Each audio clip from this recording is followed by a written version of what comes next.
இன்னைக்கு எந்த நாள் அப்படின்னு நீங்கள் கேட்டிங்கன்னா, விஜயகாந்த் சார் அவர்கள் இறந்து ஒரு ஆண்டு நிறைவடைந்திருக்குங்க. இதே நாள் கடந்த வருடம் 2023ஆம் ஆண்டு டிசம்பர் 28ஆம் தேதி தமிழ்நாடு முழுவதுமே பார்த்தீங்கன்னா கண்ணீர் கடலில் தாங்க கலந்துன்னு நம்ம சொல்லியாகணும்.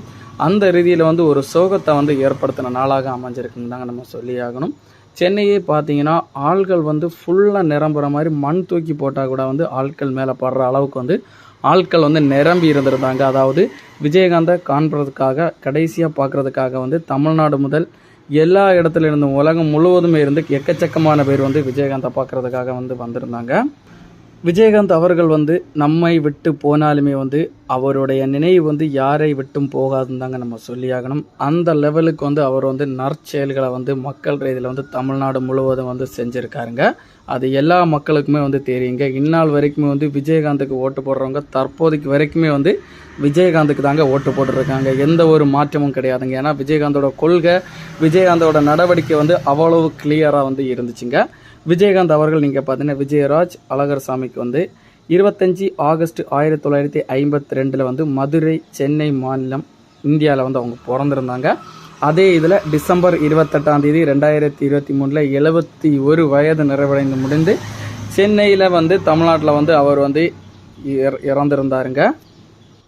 அவருடைய கட்சி உங்கள் எல்லாருக்குமே தெரியும், தேமுதிக, தேசிய முற்போக்கு திராவிட கழகத்தில் அவர் பணிபுரிஞ்சிருந்தாருங்க.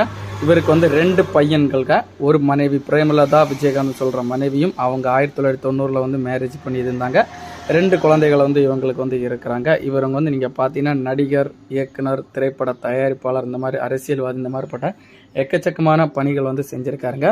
பத்மபூஷன் அவார்டு இவங்களுக்கு மரணத்துக்கு பின் வழங்கப்பட்டிருந்துங்க 2024ஆம் ஆண்டு.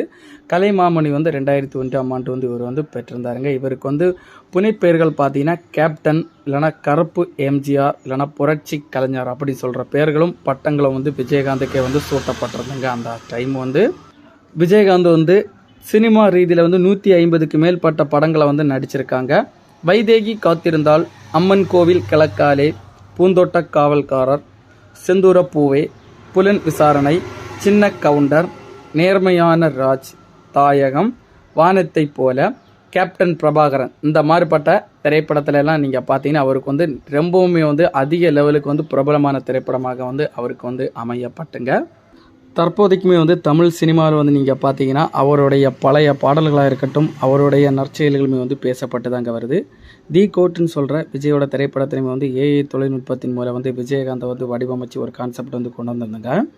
பொட்டு வச்ச தங்க குடம் ஊருக்கு நீ மகுடம் அப்படின்னு சொல்கிற பாட்டுமே தற்போதைக்கு நிறைய திரைப்படத்தில் பேசப்பட்டு இன்ஸ்டாகிராம் முதல், வாட்ஸ்அப் முதல், யூடியூப் முதல் சமூக வலைதளத்தில் எல்லாத்துலேயுமே பரவலாக பரவி கொண்டு வருதுங்க விஜயகாந்தோட நற்செயல்கள், விஜயகாந்தோடைய சினிமாக்கள். விஜயகாந்த் அவர்கள் நம் உலகை விட்டு போனாலுமே நம்மை விட்டு போகலன்னு தாங்க நம்ம சொல்லியாகணும். என்றும் நம் நினைவுடன் அவர் தீராத ஒரு வடுவாக நம்ம மனதில், எல்லாருடைய மனதிலையுமே இருப்பாருங்க. அவருடைய இறப்புக்கு ஒரு ஆண்டு இருக்கிறனால எல்லாருமே அவருக்கு நம்ம இரங்கல் தெரிவிச்சே தாங்க ஆகணும். 1ஆம் ஆண்டுக்கான இரங்கல். தற்போதைக்கு நீங்கள் பார்த்தீங்கன்னா திமுக சார்பில் 1ஆம் ஆண்டு நிறைவுக்கு அவங்களுமே ஒரு ஃபங்க்ஷன் ரீதியில் நிறைய பேர் அழைப்புகளை விட்டு அவங்களுமே 1ஆம் ஆண்டு நிறைவு அடைஞ்சிருக்க ஒரு சின்னதாக ஒரு இது ஃபங்க்ஷன் மாதிரி எடுத்திருக்காங்க.